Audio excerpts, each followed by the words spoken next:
I'm Jared Smith. I'm the Associate Director of WebAIM, which is the Web Accessibility in Mind project. We're based at the Center for Persons with Disabilities at Utah State University. We function as a nonprofit consultancy, and we help people make their content more accessible to people with disabilities. I think K-12 education has some distinct challenges just generally when it comes to technology.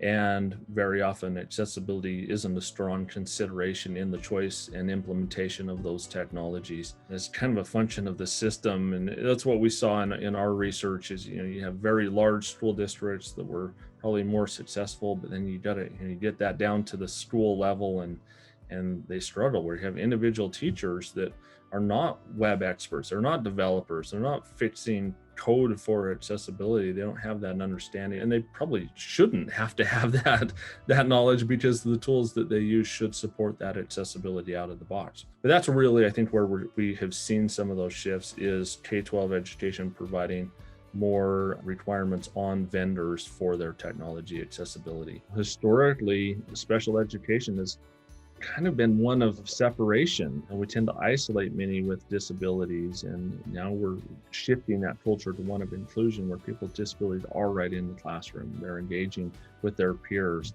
and that works great in a classroom, but we need that broader within the school system itself when it comes to technology, that we still are doing a lot of accommodations. Oh, John has a disability, I want to use this technology, that's not going to work, so let's do something different for John.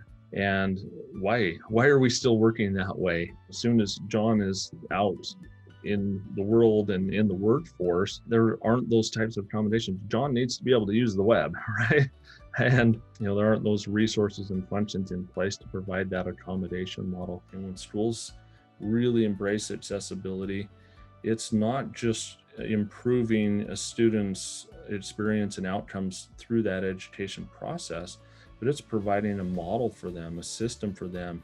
We wouldn't think of having a student go through K-12 education without having a good understanding of how technology works, right? How the web works.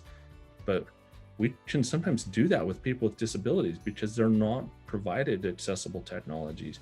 And so there's always those barriers there, and they can graduate high school and not know how to use the web because their overall experience has been one of encountering barriers. And it doesn't have to be that way. It shouldn't be that way. And we need a broader inclusion model where we're really thinking about all of our students and what their experiences are and including them and asking them and engaging with them, having their voices be heard and having that then influence the K-12 policy and administration and procurement of technology and those implementations. And I think when those voices are really listened to, then it just becomes a lot more natural for accessibility to just happen, and optimal accessibility, really good accessibility that really is focused on inclusion.